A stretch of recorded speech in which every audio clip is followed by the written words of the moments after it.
Som. Eu espero que eles suportem isso tudo. Saúde a igreja com a paz do Senhor. Quero falar aqui da minha alegria de estar com os queridos mais uma vez, de rever tanta gente amiga de alguns aninhos atrás, não é? Que é tão bom rever. E é melhor ainda saber que eu não aprontei tanto quando era tão jovem, né? Que olha aí, agora a gente vai se vendo, foi Jesus, que bom que a gente se manteve numa linha pelo menos saudável. Eu glorifico a Deus, obrigado, pastor Jorge, por me dar a oportunidade mais uma vez de estar com esta igreja. Amém.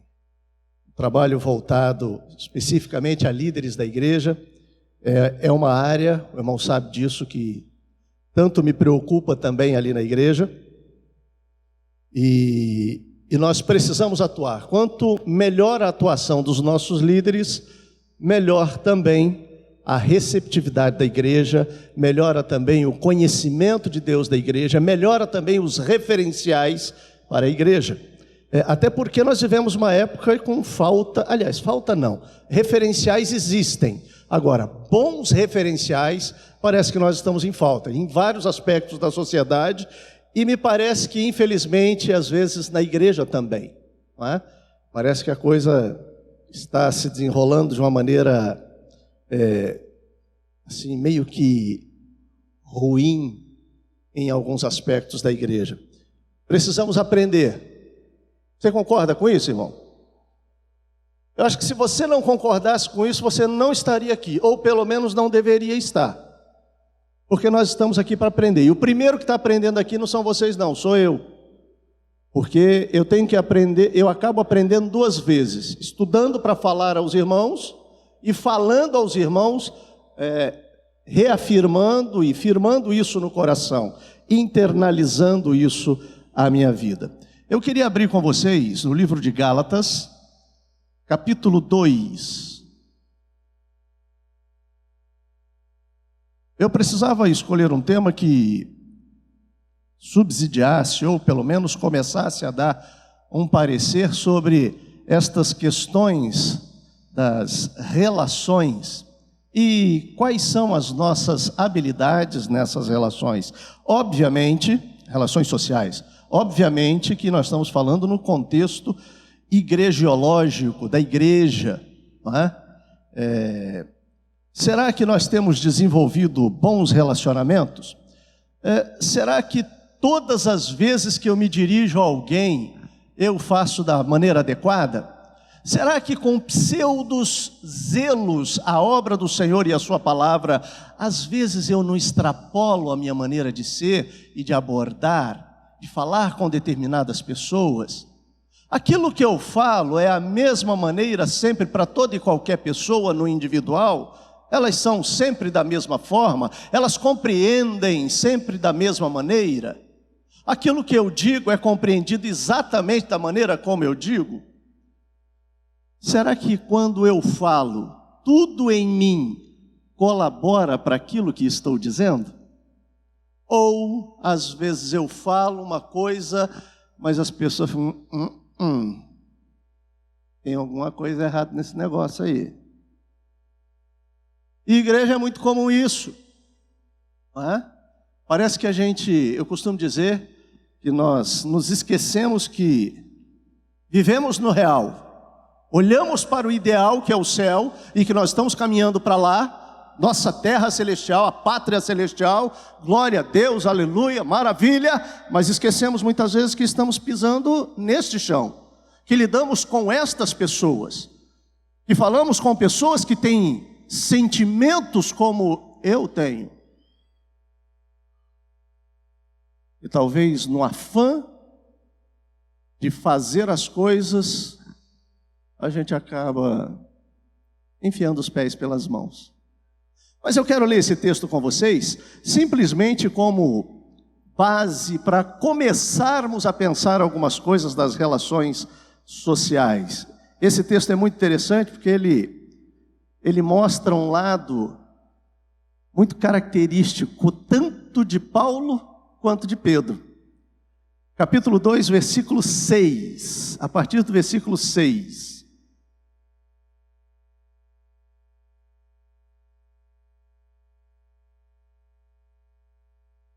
Gálatas capítulo 2, a partir do versículo 6.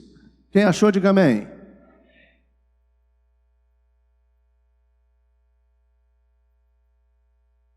E quanto àqueles que me pareciam ser alguma coisa, quais tenham sido noutro tempo, não se me dá. Deus não aceita a aparência do homem. Esses, digo, que pareciam ser alguma coisa, mas nada me comunicaram.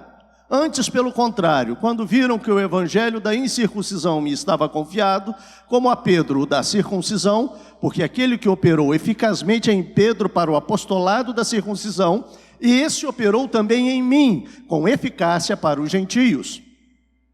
E conhecendo Tiago, Cefas e João, que eram considerados como as colunas, a graça que se me havia dado, deram-nos as destras em comunhão comigo e com Barnabé, para que nós fôssemos aos gentios e eles à circuncisão, recomendando-nos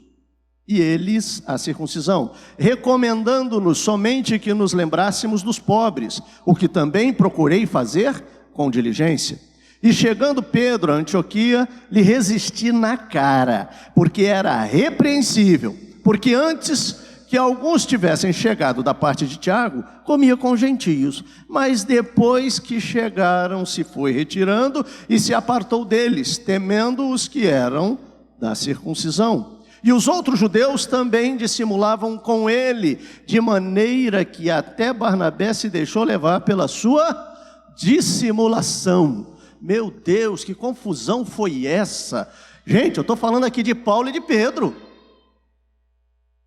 Parece que tem o João, José, a Maria, parece que acontece isso na igreja, sim ou não? Mas na igreja primitiva, gente, já acontecia isso? E eu estou falando de dois apóstolos extraordinários, com características muito peculiares, com temperamentos assim, muito diferentes. A gente poderia colocar Paulo como Pedro como sanguíneo e Paulo como colérico. Temperamentos muito diferentes, muito díspares. E que em dado momento veio à tona esse temperamento, veio à tona essa humanidade que nós temos. Nós temos. Paulo, um homem brilhante, uma capacidade extraordinária, um conhecimento fantástico. Pedro, da mesma forma, olhou, viu, sentiu o cheiro de Jesus, aprendeu direto nos pés do mestre, mas continuou sendo humano. Eu começo por aqui para dizer que muitas vezes, ainda bem que eu venho só de vez em quando, talvez eu não volte mais, me perdoe, mas tem gente que fala, olha, você sabe com quem você está falando? Aqui é um servo de Deus. Eu já começo a questionar, porque se eu preciso dizer que eu sou, é porque alguém não está dizendo. Não estou sendo visto como tal, e eu preciso reafirmar isso diante dos outros. Você está entendendo? Diga amém. Ou então, como eu aprendi com um colega pastor nosso, Paulo Tavares, amém. Que às vezes dói, não é? Se eu preciso reafirmar a minha posição de autoridade, é porque de alguma maneira eu estou mostrando que eu perdi essa autoridade. Quem é? Quem está? Quem está? Está. Eu não preciso fazer isso de forma veemente. Eu preciso ser reconhecido desta forma. Então, não preciso. Até porque qualquer autoridade que existe começa com a minha vida. Qualquer autoridade que existe aqui é a dele em primeiro lugar. A ele sim, toda e qualquer autoridade.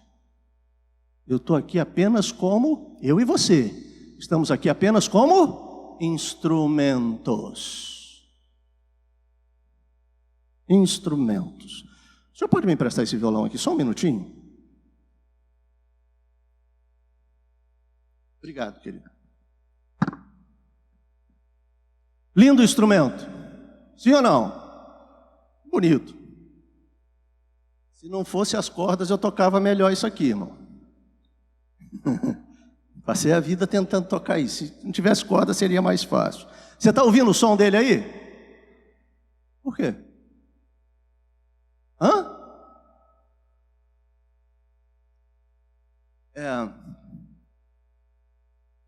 É eu e você quando Jesus não põe as mãos.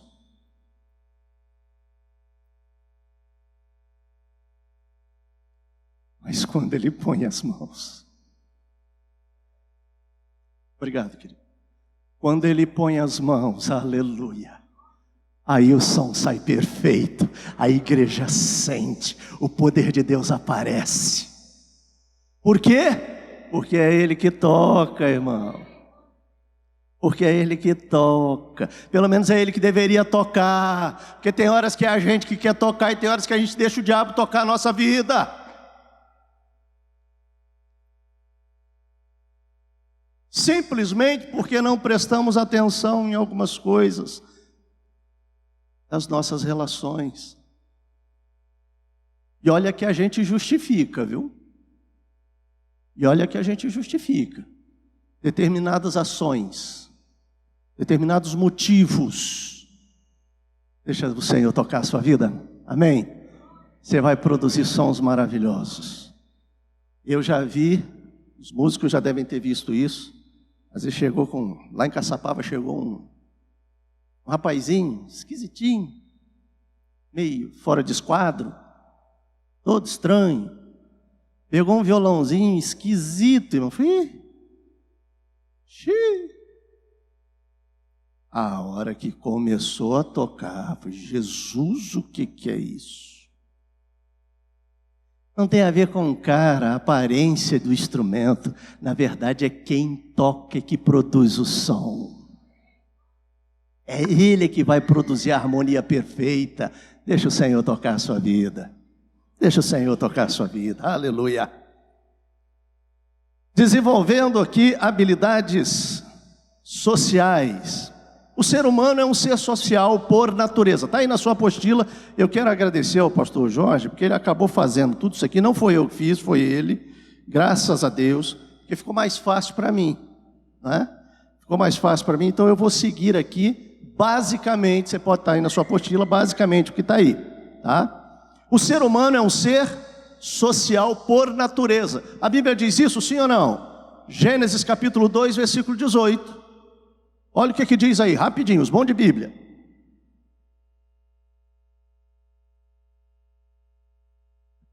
Não é bom o quê?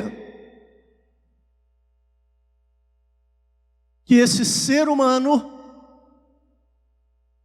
viva sozinho.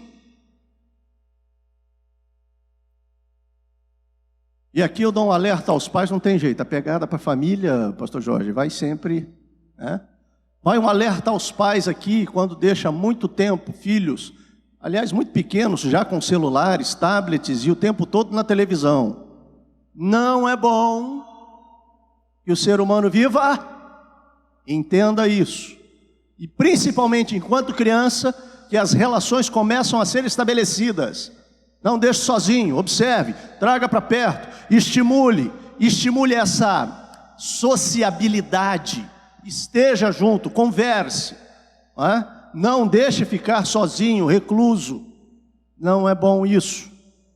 Deus nos fez assim, e isso é importante que a gente entenda. Tanto é que quando nós viemos para a igreja, a importância da igreja, né?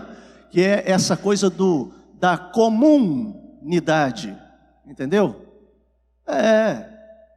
Essa eu não estou falando aqui de comunidade da Zona Sul, comunidade não sei das quantas, eu estou falando da palavra comunidade, o quanto é importante a gente entender que o que estamos fazendo aqui é porque estamos em comunidade, é uma comunidade que estamos aqui, e isso é bom, isso é saudável, e a palavra de Deus fala da comunhão dos santos, quando nós estamos juntos, isso é importante.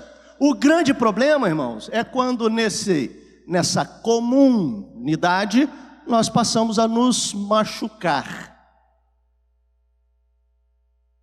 Eu já contei essa historinha para casamento. Conta-se então que na era do gelo, Os porquinhos espinhos, eles viviam juntos e sobreviviam, porque ficavam juntos. Só que, quanto mais era o frio, mais eles se apertavam. Quanto mais havia necessidade de calor, mais eles se apertavam. Com isso, eles se machucavam. E por causa disso, aquilo foi machucando mais um, mais o outro, e eles acabaram se separando. Se separando, falaram, não dá para viver junto dessa forma. A gente fica se machucando o tempo todo. Só que o que aconteceu, começou a acontecer com os porquinhos? Começaram a morrer de frio. E aí chegaram à conclusão que eles precisavam estar juntos. Precisavam achar a maneira para viver juntos. E aí se aproximavam com mais cuidado, com mais jeito. Mas é interessante porque sempre se machucavam um pouco. A vida em comunidade, a vida na igreja, a vida em sociedade, a vida em qualquer das relações sociais que sejam, a gente acaba se machucando um pouco, mas nós precisamos aprender a conviver com esse outro que é diferente de nós, que compreende diferente de nós, que tem gostos diferentes de nós. É fato, não tem jeito. Dá para agradar todo mundo ao mesmo tempo, irmãos? Não dá, é humanamente impossível. Jesus Cristo não fez isso. Desagradou alguns, não entenderam qual era o propósito de Jesus, não entenderam essa divindade de Cristo. O fato é que a gente não consegue agradar a todo mundo e a gente acaba, às vezes se eu assassinar o português, a gente se machucamos. Não acontece isso com um casal não, né, irmãos? Isso não acontece, né?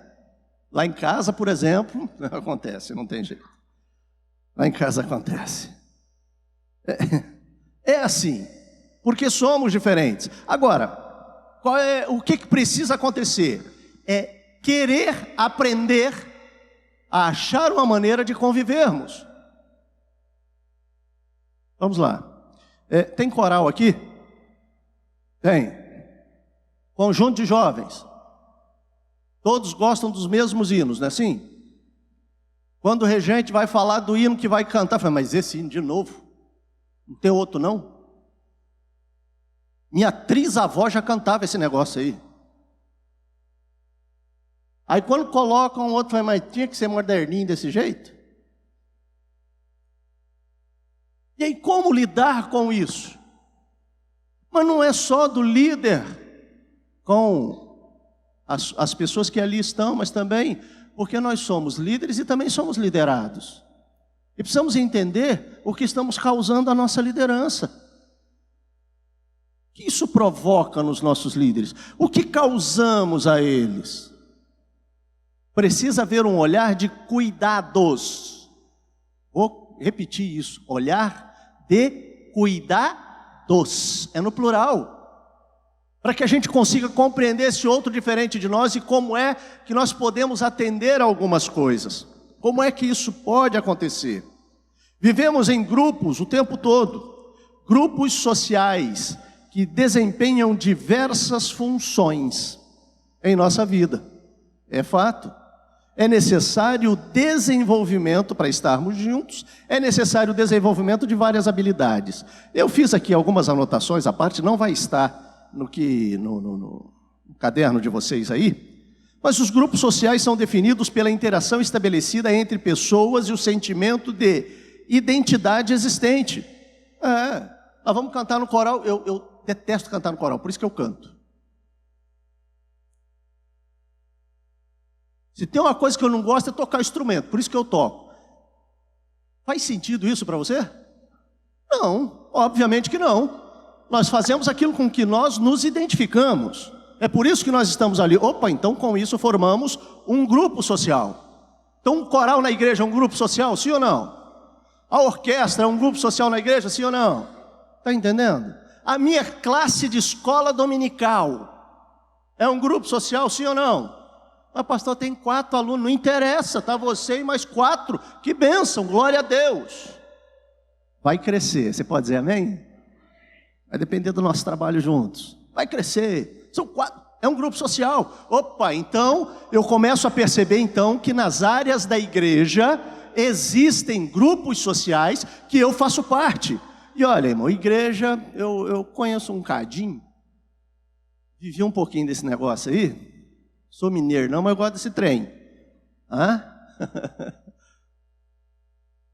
Sempre a pessoa está participando de 2, 3, 4 grupos sociais na igreja. É ou não é verdade? A gente participa. 2, 3, 4, às vezes 5 grupos sociais na igreja. Canta na mocidade, canta no coral, ajuda no departamento infantil da igreja, faz, mas toca, e assim vai indo. Glória a Deus, isso é importante. Eu quero que você perceba o quanto esse promover saúde nas relações envolve essa habilidade social e causa saúde na igreja. Ou algumas patologias, algumas doenças, algumas coisas que vão produzir, ao invés de segurança, ao invés de estabilidade, vão produzir insegurança, descuidados. Nós precisamos prestar atenção nisso. Assim, eles compartilham, esses grupos sociais, histórias, objetivos, interesses, valores, princípios, símbolos, tradições e, sobretudo, as leis e as normas que asseguram as relações interpessoais e o desempenho de determinados papéis entre os sujeitos sociais. Opa, no grupo, isso não está no caderno de vocês, tá bom? Isso é uma folhinha à parte que eu fiz aqui para me ajudar e contribuir um pouco aqui com o que está no caderno de vocês, mostrando aqui que as pessoas, independentemente de serem muito diferentes, nós precisamos buscar estas relações interpessoais de maneira saudável a produzir alguma coisa. Observe que durante a vida participamos de diversos grupos sociais. Por exemplo, quem foi à escola aqui? Tem uma opção de gente que não foi na escola aqui, viu?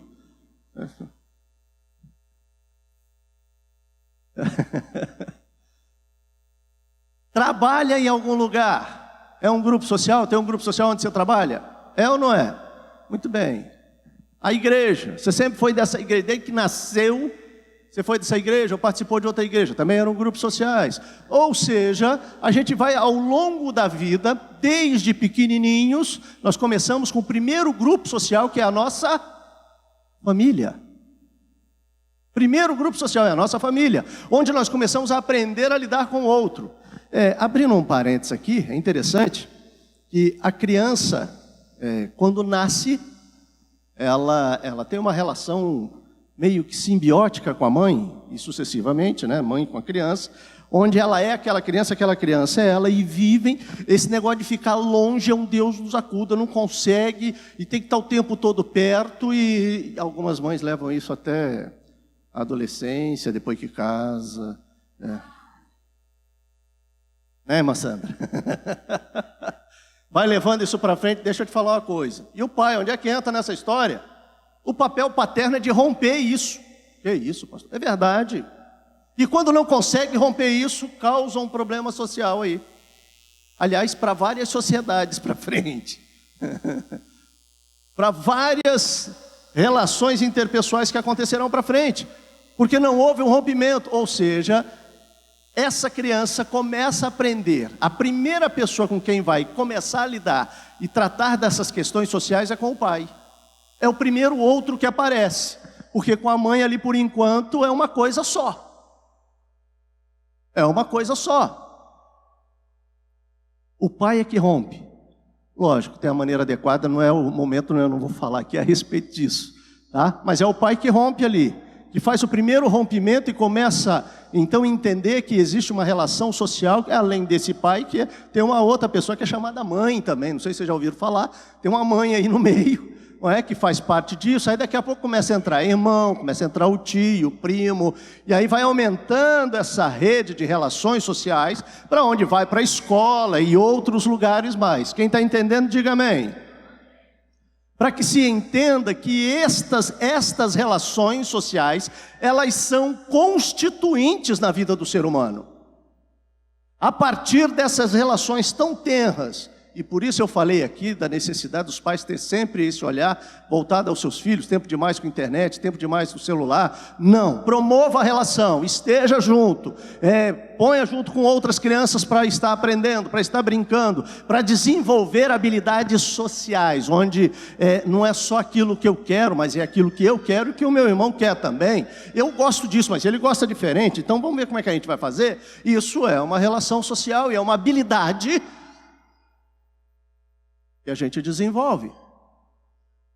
Ou então vai ser aquela criança, os homens já viram isso, é aquela criança que vai jogar bola e é sempre o ruim e é o dono da bola.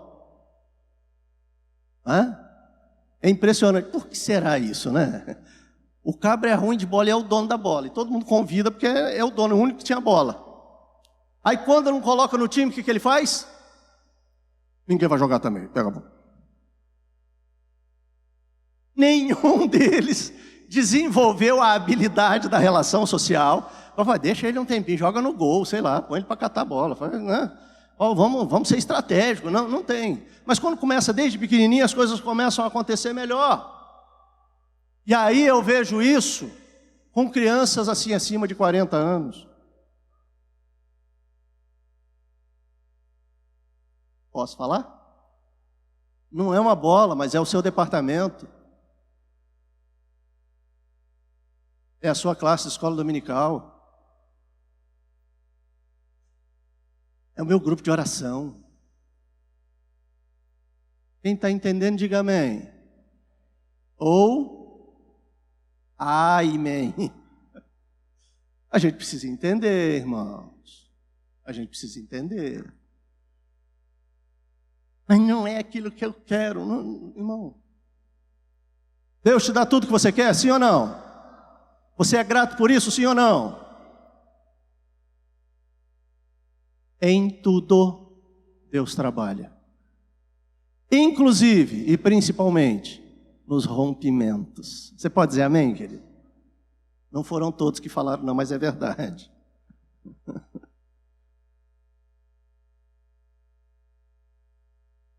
Auxilia na criação de uma identidade grupal, bem como na formação dos gostos, das preferências, dos valores de visão de mundo. Alguns mecanismos de sustentação dos grupos sociais são liderança, normas, sanções e valores sociais. Sartre, Paul Jean Sartre, eu gosto muito desse autor. Ele é do século passado, assim como eu e você. Alguém que fale, antes que alguém fale alguma coisa. O senhor também, apesar de ter falado aqui, o senhor também é do século passado, que eu te conheço. É um filósofo crítico francês, eu gosto muito desse autor, e ele fala muito sobre a angústia, mas aqui no caso ele discute sobre a formação dos grupos sociais e atribui a composição dialética dos grupos, e o quanto é importante essa questão dialética. O que negócio é esse? Que troço de dialética é isso? É algo filosófico que diz o seguinte: eu venho com uma tese e conversando com o meu irmão, deixa eu usar outro aqui, que daqui a pouco eu usei você. Conversando com o meu irmão aqui, eu vou com uma tese. Ele vem com uma antítese, ou seja, algo diferente daquilo que eu estou falando no mesmo assunto.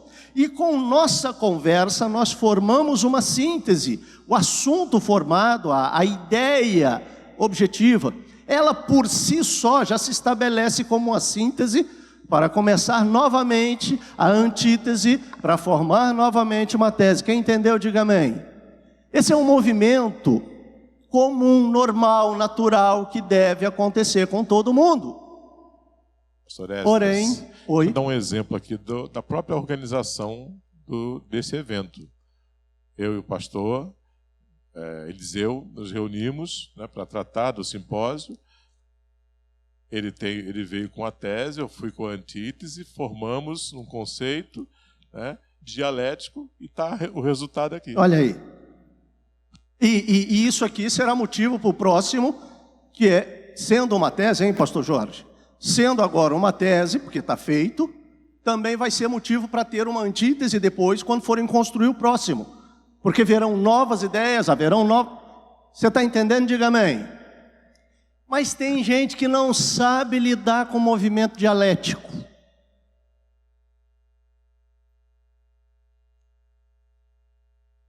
Quando você vai conversar com ele, fala assim, você não sabe de nada, é isso que eu estou falando e pronto. Você sabe por que eu vi uma opção de gente fazer assim, ó? É porque já viu isso. Já sei aonde você quer chegar com isso, mas eu nem terminei de falar, meu Deus do céu. Como é que você sabe? Eu não concluí, o meu raciocínio não... Né? Não, é uma premonição. Vou falar premonição, porque se eu falar que é adivinhação, está passivo de disciplina. Não é? Então, ele não permite qualquer outra coisa que possa ser acrescentada, mesmo que cheguem à conclusão, a tese, de que não era possível aquilo que foi dito. Eu preciso estar aberto para entender o que o outro quer dizer.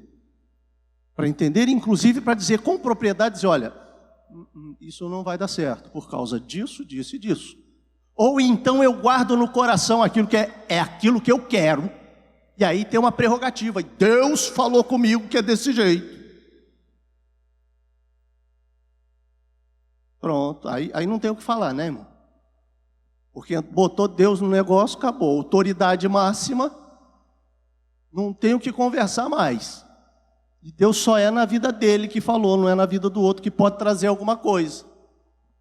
Esdras, muito comum a gente ouvir isso. Quando alguém está insatisfeito, quer mudar de igreja, ele diz, não, porque Deus falou comigo que eu tenho que sair. Bom, se ele falou, o que eu vou dizer? Vai em paz. Uma coisa é vir conversar a respeito, né, e chegar à conclusão de. Outra coisa, eu já coloquei algo formado, por Deus falou comigo. Falou com você, eu não vou entrar nesse meio termo aí. Isso é tua intimidade com Deus. E graças a Deus, eu falo lá em Caçapava, pastor Jorge, eu costumo dizer o seguinte, graças a Deus ele não me deu cadeadinho de crente. Para prender ele na minha igreja. Por quê? Porque senão eu sou responsável. Quem fica e quem sai, a responsabilidade é de quem fica e de quem sai. Precisa se entender bem isso. E essa responsabilidade não é nossa. Nós fazemos de tudo para alimentar o povo. Nós fazemos de tudo para que o povo ande de forma correta. E vamos continuar fazendo isso, sim. Agora, tem gente que... Eu vi uma vez um post dizendo que... Como é que é? Se a pessoa não quer ser pastoreado, não vai ter igreja que sirva para ele. Não se permite ser tratado. Enfim, mas essa é uma outra coisa. Como desenvolver competências e habilidades? Tem caneta aí? Você tem caneta aí? Anota aí que eu vou dar umas dicas aqui para você. Primeiro, queira, tenha isso com você. Eu quero melhorar. Eu preciso melhorar. Eu percebo que existem algumas coisas em mim, que existem faltas. O passo inicial para quem deseja melhorar enquanto líder na casa do Senhor, ele precisa estar motivado a se desenvolver, ou seja, efetivamente querendo melhorar. Criar e aperfeiçoar habilidades e competências é um processo paulatino. Agora eu vou andar na contramão do hoje, do agora. Esses dias eu estava falando lá na igreja, perdemos a noção de processo. Nós queremos tudo na hora. Estou com fome, estou apressado, vou lá, pego aquele quinojo, quer dizer miojo. É miojo. Até o presidente está no quinojo, que é miojo. Porque é rápido. Quantos aqui já comeram aquilo lá? Eu já comi. Gente, aqui tem sabor do quê?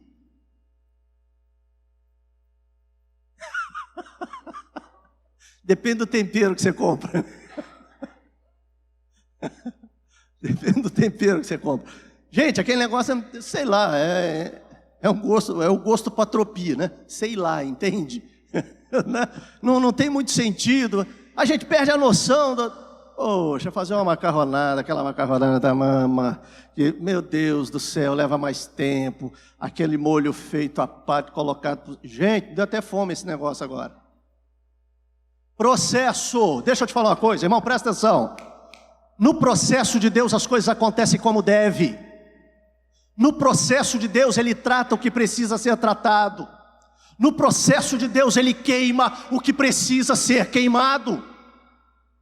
Não dá para ser miojo, é agora, põe ali, pronto, acabou, vai funcionar. Não, irmão, Deus está trabalhando. Deus está trabalhando. Deus está trabalhando, existe um processo aí, ele é lento, ele é paulatino, eu gostaria que fosse mais rápido. Irmão, eu não sei essa história, mas olha só, José, da onde ele estava, para o que precisava ser, em torno de 17 anos. Paulo, da conversão até ser chamado, mais ou menos 13 anos. Moisés, do momento que ele fugiu, para voltar, 40 anos. E você quer do dia para a noite? Você quer do dia para a noite? Deus opera milagres, é verdade, aleluia, glória a Deus, o tempo todo, toda hora e com todo mundo ao mesmo tempo, amém? Não. Quantos aqui já tiveram respostas de Deus, não tiveram resposta de Deus de oração que foi feita? Quantos aqui?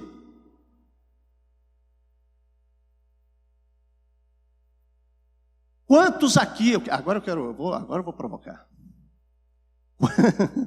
Quantos aqui podem dizer que todas as orações que você fez foram respondidas imediatamente? Levanta a mão aí. Ninguém? Irmão, porque é assim. Deus não trabalha a nosso favor, não. Eu quero isso, Ele vai e faz. Eu quero não sei o que, Ele vai e faz. Ele trabalha em nós para a glória dEle. Ele trabalha em nós e através de nós para o benefício da obra do Senhor. Ele trabalha em nós para que sejamos pessoas melhores, servos de Deus melhores, maridos, esposa, filhos melhores. E muitas vezes o não de Deus é o certinho para mim e para você. É o certinho de Deus. Tem coisa errada que é certo. É certo. Porque é Deus trabalhando. Mas eu queria tanto, isso daria certo, isso e aquilo. Irmão, a gente olha imediatamente, é o agora. Deus está olhando lá na frente, é o melhor para a sua vida, é o melhor para a vida da sua família, é o melhor para a vida da sua igreja, é o melhor para a vida da sua comunidade. Creia nele, confie nele e caminhe com ele. E a gente fica querendo, não, irmão, calma, deixa Deus trabalhar. Tem um processo onde Deus está atuando. Tem um processo. Pois é, queira melhorar. O processo é paulatino e demanda tempo e paciência. Acho que nós anda meio sem paciência, não é não? Eu quero lembrá-los de Romanos capítulo 5. A partir do versículo 3. E nós devemos nos gloriar nas tribulações, sabendo que a tribulação produz a paciência. Obrigado, querido. Gloriar na tribulação e sabendo que a tribulação produz a paciência. Vai para frente. A paciência, a experiência e a esperança. Até aí, a esperança não. Irmão, agora nós vamos fazer o processo inverso, tá bom? Você vai pegar o anterior, pera lá. Então, se nós estamos confusos, está faltando o quê? Se está faltando esperança, pega o versículo anterior. Está faltando o quê? Experiência. Gente, experiência é com processo, tá? É no processo que a gente adquire experiência. Se está faltando experiência, está faltando o quê? E se está faltando paciência, a gente precisa do quê? Pode falar porque é o que está escrito, não vem com história não.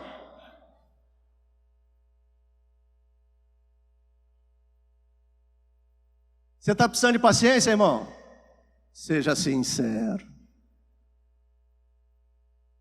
Seja sincero. Porque se a gente está sem paciência, irmão, desculpa. Não sou eu não, é a Bíblia que diz isso, tá? Se está nos faltando paciência, nós estamos precisando de tribulação. E talvez a tribulação esteja aí justamente por causa disso, né? A gente se fica sem paciência com as coisas. Irmão, é na tribulação que a gente adquire paciência.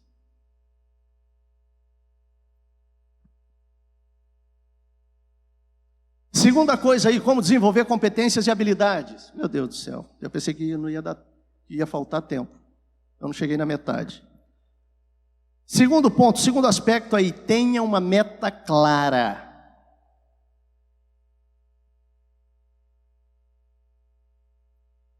Nessa meta clara, você precisa observar quais são as suas reais habilidades e competências determinantes para alcançar seu objetivo.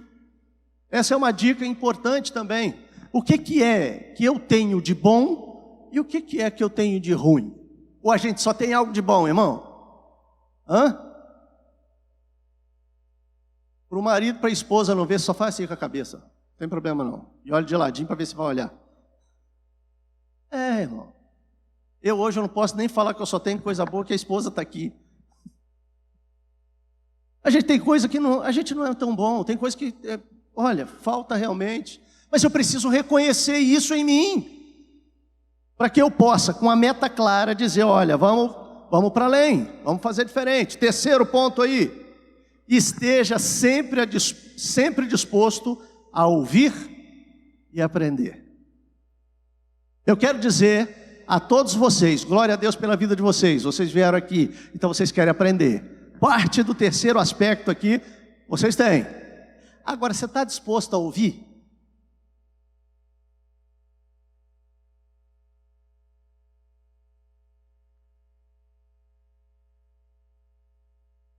Porque quando nós já temos uma opinião formada, a gente não quer ouvir o outro não. E quando a gente quer obstinadamente fazer algo, vou repetir, quando a gente quer obstinadamente fazer algo, a gente faz questão de nem ouvir o que o outro tem para dizer, porque senão vai botar areia naquilo que eu quero que faça, naquilo que eu quero que seja feito, e de repente aquilo que você quer que seja feito não é o ideal para aquele momento, para aquele grupo. E esteja sempre disposto a ouvir e aprender, essa é a terceira dica. Precisamos estar atentos à necessidade em fazer da colaboração uma prática na igreja. Sabe, às vezes eu observo, irmãos, eu tenho trabalhado isso lá na nossa igreja. Às vezes eu observo algumas presunções departamentais. Meu departamento.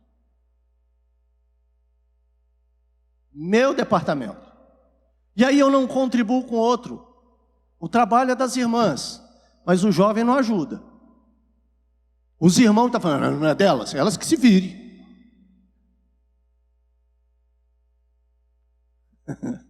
Eu pensei que era só em Caçapava que tinha essas coisas. E aí, a gente não cria algo que é de comunidade. Comum. Quantos aqui têm o amor de Deus sobre a sua vida? Não são todos, pelo visto. Só para provocar vocês um pouquinho. Queridos, se o amor de Deus está sobre a nossa vida, como é que nós não vamos amar os nossos irmãos de outros departamentos, departamento que eu não faço parte? Como é que eu não vou colaborar com eles? Como é que eu não vou estar junto? Por que eu não vou me colocar à disposição? O que existe dentro de mim que não é cristão? E aí eu lembro dos inimigos de dentro.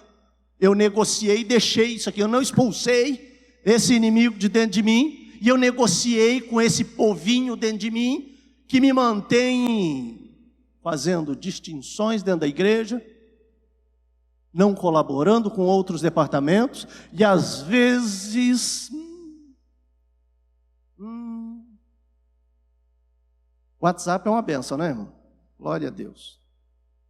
Antes, na minha época, um pouco mais novo, a gente usava o telefone e falava que a fofoca era via Embratel. Hoje é Internitel, né? Pega no WhatsApp, manda ali, manda por voz, manda digitado. É tão interessante que hoje em dia não manda nem mais escrito, né? Só uma carinha já diz tudo. Você coloca a carinha já diz tudo. Ou uma mãozinha. não é? Já disse uma opção de coisas só com isso. Mas aí a gente começa a promover algumas dissensões, algumas divisões, alguns rompimentos dentro da igreja, simplesmente porque não é exatamente aquilo que eu queria. E aí eu não percebo que é uma inabilidade social, onde eu não consigo passar por cima disso que eu sou. Lembra do carregar a bola para casa, porque eu sou dono da bola? Não, essa minha ajuda não vai ter. Já vi, irmão, eu acho que isso só tem em Caçapava. Já vi isso acontecer dentro da igreja, irmão. Meu Jesus, nós precisamos prestar atenção nisso. Nesse contexto, aprender com o outro é uma das competências mais valiosas dentro de qualquer organização, seja a igreja em si ou seus departamentos. A capacidade de observação, reflexão e aprendizagem com base nos erros, acertos e feedbacks é de longe uma das maneiras mais eficientes de se produzir desenvolvimento entre nós. Mas para isso é preciso estar disposto a ouvir, a aprender.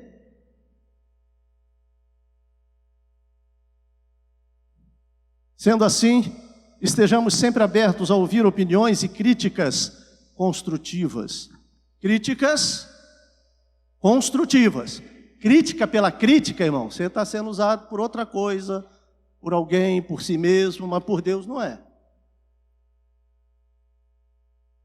Independente se elas vêm de alguém que está numa posição supostamente inferior à nossa.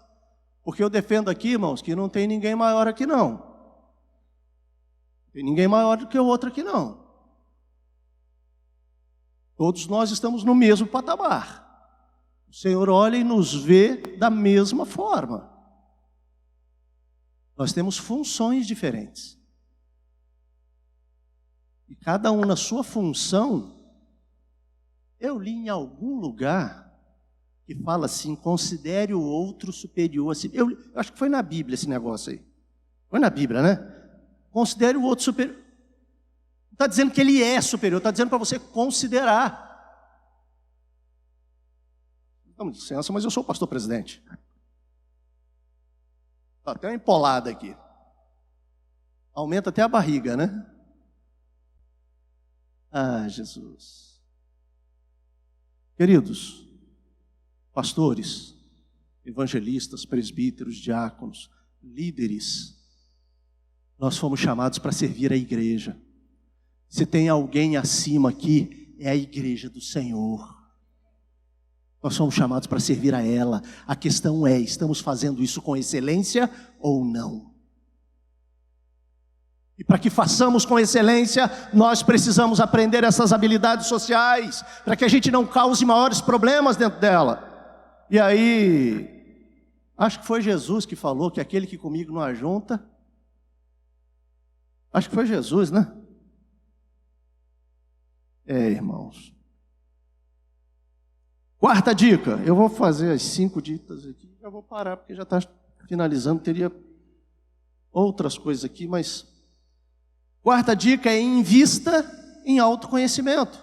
Conhecer a si mesmo ajuda você a compreender quais são os atributos ou a falta deles que atrapalham ou contribuem para o seu desenvolvimento enquanto líder e mesmo como pessoa. Invista em seu autoconhecimento. Aí eu me conheço.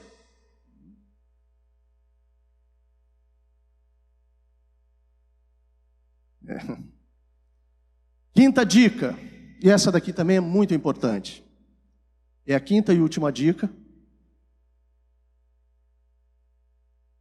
Como desenvolver competências e habilidades. Procure apoio especializado. Uma maneira bastante efetiva de se desenvolver de forma pessoal e eclesiasticamente é por meio de homens e mulheres comprometidos com o Senhor da obra e que possuam maior conhecimento, seja teológico ou profissional, com experiência comprovada na área desejada. Busque apoio, busque ajuda, mas busque ajuda com quem pode te ajudar, irmão. Busque ajuda com quem pode te ajudar. Eu preciso aprender a ler. Um exemplo, eu preciso aprender a ler. Vou conversar com o primeiro analfabeto que eu ver. Faz sentido isso? Eu preciso passar pelo médico. Aí eu procuro um professor. Faz sentido? Pastor, é lógico que não. Mas às vezes a gente age assim. A gente vai buscar ajuda com quem não pode, inclusive, nos ajudar. E para nós, pastores, eu quero deixar algo muito claro aqui. Nós não temos que ter resposta para tudo que nos perguntam. Parece que nos rotulam de algo, falam, olha, tem superpoderes, né? Tem superpoderes, eles respondem tudo, sabem de tudo, absolutamente. Não, irmão, para. Nós não temos esses poderes, nós não somos essas pessoas, da maneira como vocês estão vendo. Nós temos as nossas debilidades, tem áreas que nós precisamos ser transformados. Nós somos seres humanos como qualquer um dos senhores. E aí, às vezes, a gente se coloca num lugar que não nos cabe. E aí não podemos ajudar. Oh, meu irmão, se você for suficientemente honesto de dizer, olha, eu não conheço da área, eu vou buscar alguém que possa nos ajudar. É melhor do que a gente falar determinadas coisas. Não tem resposta, você precisa orar, irmã. Você precisa orar. Isso é falta de jejum e oração. Nem entrou no mérito da questão, não sabe exatamente o que é, mas eu tenho resposta. É oração, isso é demônio. Irmão, calma, às vezes nem é nada disso. Você nem ouviu direito o que a pessoa tem para dizer, o que ela realmente está passando. Qual é a necessidade dela? E aí a gente já demoniza tudo, o diabo faz tudo. Tem coisa que é nosso, irmão. Tem coisa que é a gente... Não estou... Irmão, espera aí, deixa eu botar uma vírgula aqui. Eu não sou a favor do diabo não, pelo amor de Deus. Ele já perdeu, está no inferno, e o lugar dele é para lá com os seus anjos todos. O nosso lugar é com o Senhor, Ele não tem poder sobre nós, é verdade, mas tem muitas vezes que Ele se aproveita de algumas coisas que são nossas. Puramente nossas. Já vi pastores demonizando pessoas que estão com depressão. Irmãos, pelo amor de Deus, o diabo pode se utilizar de uma pessoa depressiva? Sim, é fato, mas isso não significa que a depressão, ou seja, aquela doença, aquela patologia instaurada ali, seja o diabo. Não precisa fazer a distinção. Uma vez eu tive uma experiência lá em Caçapava, pastor Jorge.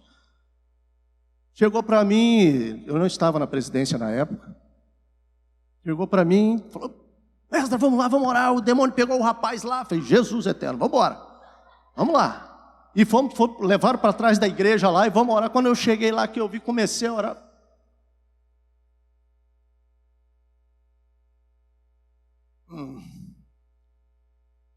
E não saía nada, não tem o que sair.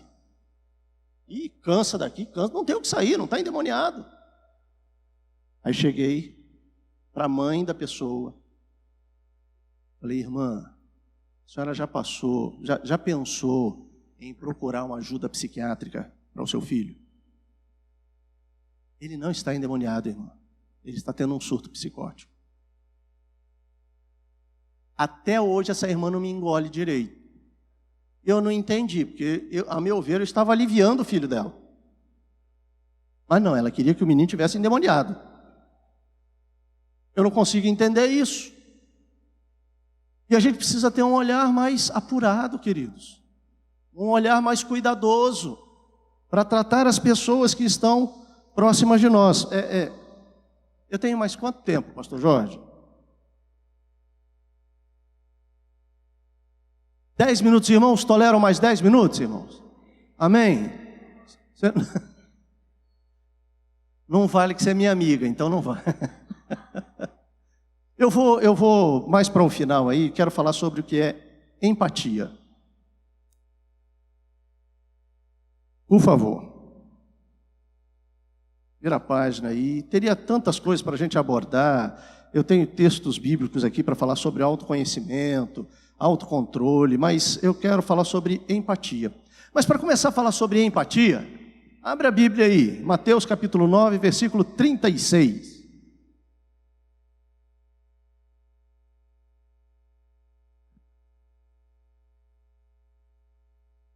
O autocontrole aqui, eu ia mostrar, ia fazer uma comparação, Moisés com Êxodo capítulo 32, versículo 19, que fala quando ele quebra as tábuas, né? E depois com Números capítulo 16, quando Datã, Corá e Abirão se levantam contra ele. Esse autocontrole é interessante, você vê a diferença de como Moisés atuou em Êxodo capítulo 32 e depois como ele atua em Números capítulo 16. Mas isso você vê depois. Você anotou, maravilha. Mas eu quero falar rapidamente aqui sobre empatia. Mateus 9,36. Por favor, leia para nós. E vendo a multidão, teve grande compaixão deles, porque andavam desgarrados e errantes, como ovelhas que não têm pastor. Jesus já vinha andando e vendo em alguns lugares, e ele chega nesse momento aqui, e o autor fala, olha, e teve grande compaixão. Irmãos, essa palavra no grego é empateia, que significa paixão, que é empatia, que é se colocar no lugar do outro, de sentir, procurar sentir o que o outro está sentindo. Empatia significa a capacidade de se colocar no lugar do outro, ou seja, sentir ou entender a partir da compreensão deste outro. Consiste em tentar compreender sentimentos e emoções, procurando experimentar de forma objetiva e racional o que sente o outro indivíduo.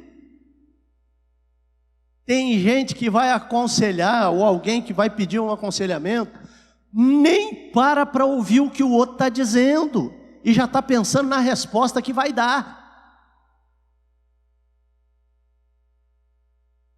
Pré-requisito para a cura é reconhecimento da doença. Se eu não sei o que o outro objetivamente está passando, como posso passar a medicação correta?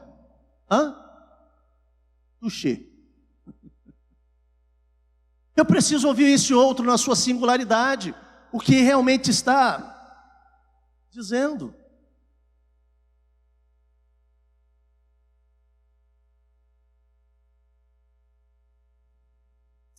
Por não compreender o outro, muitas vezes nós trazemos palavras duras às pessoas, e que em vez de aproximá-las de Deus, a gente as afasta. Por não compreender o outro, a gente pode causar sérios problemas. Em um livro eu li, o autor, falando sobre, em determinado momento ele entrou no ônibus, estava indo para um determinado lugar, e ele foi e sentou no ônibus, atrás no ônibus, e tinha um grupo de pessoas que estavam indo para o mesmo lugar, mas eram pouca gente dentro do ônibus. E o ônibus vai para em frente a um hospital e entra um pai com duas crianças, uma criança de aproximadamente 6, 7 anos, a outra com aproximadamente 7, 8 anos. Pense em duas crianças, assim, como eu vou dizer, encapetadas. Multiplica por 10. Essas crianças entraram no ônibus e tocaram rebu lá dentro. E corria, e pulava, e gritava, e batia nos bancos, e fazia uma algazarra. E ele sentado lá atrás, falando, Jesus tem misericórdia. E o pai?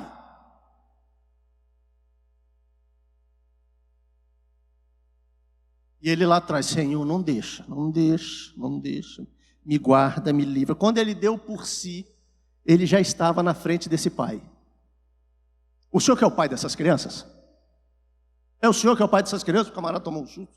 Sim. Você não está vendo o que está acontecendo aqui, não? Essas crianças correndo para cima e para baixo, batendo nos bancos, quase batendo nas pessoas. Se esse motorista precisar pisar bruscamente no freio, essas crianças podem se machucar. Que espécie de pai é o senhor? Não é possível que o senhor não toma... Não, desculpa, fulano, Beltrano, senta aí e tal. Poxa, não é possível, assuma seu papel de pai, rapaz. E virou e foi saindo. A pessoa segurou no braço dele e falou assim: o senhor está com razão, me perdoe. É que eu estou vindo do hospital agora e meus filhos acabaram de perder a mãe. Eu não sei o que eu vou falar para eles, como eu vou falar para eles. Na verdade, eu não sei como é que eu vou viver daqui para frente. Então, assim, me desculpe, eu tô meio perdido.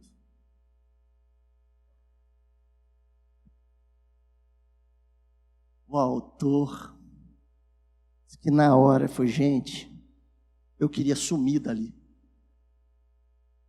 desaparecer. Me perdoe, amigo, eu não sabia que você estava passando por isso. Se tiver alguma coisa que eu possa te ajudar, me perdoe, Não, amigo, obrigado.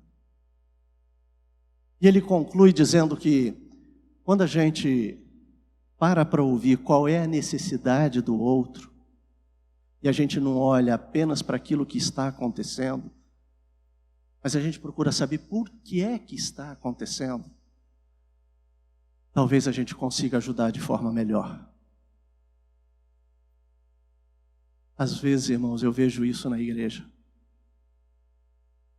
Nós não queremos saber da dor do outro, nós não queremos saber o que o outro está passando, quais são as suas realidades, e às vezes impomos os nossos conceitos, as nossas vontades, dizemos coisas que muitas vezes mais acrescentam peso do que ajuda a igreja do Senhor. Essa palavra para a igreja, empatia, ela é extremamente necessária à vida de quem lidera.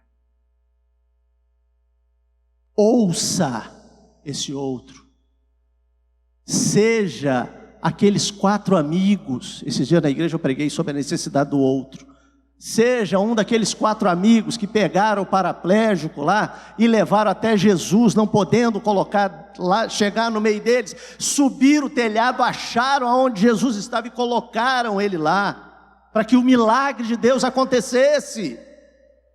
Seja aquela menina que falou com Naamã, que a gente não sabe nem o nome dela, mas que foi usada por Deus para que aquele homem pudesse experimentar o milagre, e mais ainda nós pudéssemos saber o quão grandioso é o Senhor através desse testemunho. Mas não, a gente quer sempre que alguém olhe para nós, a gente quer sempre que alguém nos ame. Se o amor de Deus está sobre a sua vida, se o amor de Deus está sobre a sua vida, deixe ele transbordar para a vida de outros, porque foi para isso que o Senhor nos chamou. Foi para isso que o Senhor nos chamou, queridos. Mais do que as coisas são as pessoas, mais do que a realização das coisas são as pessoas que estão conosco. Nós queremos entrar no céu com cada uma delas. Esse amor que nos constrange precisa inundar o nosso coração a ponto de atingir essas pessoas, porque senão ficamos com a coisa fria, como se fosse apenas uma instituição. Aqui não é, irmão. Eu e você juntos fazemos parte do corpo de Cristo. Não é uma instituição religiosa. Quando eu estou pregando lá na igreja em Caçapava e a gente vai fazer o apelo, eu digo: olha, eu não estou convidando você para uma religião, eu estou convidando você para ter intimidade com Deus através de Jesus Cristo. Porque senão, irmão, a gente vai se tornar apenas uma instituição, mas passa pelas nossas competências ou incompetências sociais, que é nada mais, nada menos do que o nosso relacionar um com o outro. Saiba que para cada palavra, que para cada gesto, para cada atitude dentro da igreja, você precisa transmitir o amor de Deus. Cuidado. Às vezes a gente fica tão exasperado com algumas coisas, porque não dá certo. Irmão, olha aqui para mim. Liderança é frustrante, não é não? É ou não é? Tem dia que a gente precisa engolir 2, 3, 4 sapos.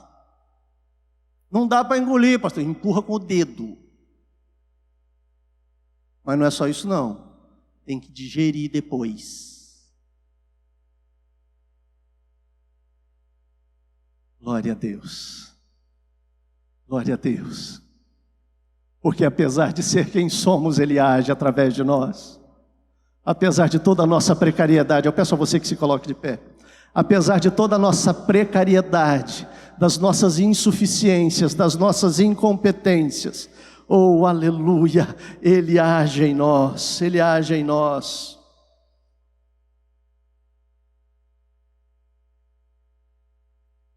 Eu não sei, talvez você seja como eu aqui. Talvez você tenha chegado à conclusão que precisa melhorar. Eu preciso.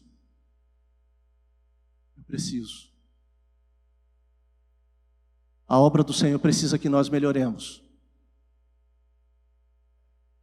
Nós vamos orar ao Senhor. E eu vou passar a palavra ao pastor Jorge Antunes. A irmã Terezinha pede oração pelo seu marido Oswaldo, que está na UTI. E para sua filha que não está passando bem. Ela está passando mal. Você crê que Deus responde a oração? Crê mesmo, irmão? Erga sua mão para o céu. Obrigado, Jesus. Obrigado pela tua palavra, pelo teu exemplo. Quando olhamos para ti, Jesus, tu és o nosso exemplo para tudo. Tu és aquele que parava para ouvir as pessoas. Tu és aquele que entendia exatamente o que as pessoas estavam passando e sentindo. Tu és aquele que ainda fazes isso. Tu nos entendes, sabe quem somos. Tu conheces, Senhor, como Paulo disse, miserável homem que sou. Oh, Senhor, reconhecemos as nossas precariedades. Reconhecemos as nossas falhas e nos colocamos diante de Ti, Senhor. Queremos ser verdadeiros instrumentos Teus, tocados por Ti, para que o som saia harmonioso e perfeito para a glória do Teu nome, e vidas e mais vidas possam estar diante de Ti. Usa-nos para a glória do Teu nome. Senhor, colocamos diante de Ti o nosso irmão Oswaldo, Senhor, e também esta filha. Nós cremos em Ti. Tu és Senhor dos senhores, e é em nome de Jesus que nós repreendemos agora todo o mal, Senhor. Oh, toda dor, toda doença. A Tua palavra diz que Tu levaste sobre si as nossas dores e as nossas enfermidades, e é no nome de Jesus que eu e esta igreja oramos a Ti, repreendendo no Teu nome, Jesus Cristo, todo o mal que esteja sobre estas pessoas. Eu quero Te agradecer pela oportunidade de estar com os meus queridos irmãos aqui. Que a Tua bênção, Senhor, esteja sobre esta igreja, sobre os Teus servos, sobre as famílias que aqui estão representadas. Continua conosco, Senhor, no nome de Jesus. Amém. Glória a Deus.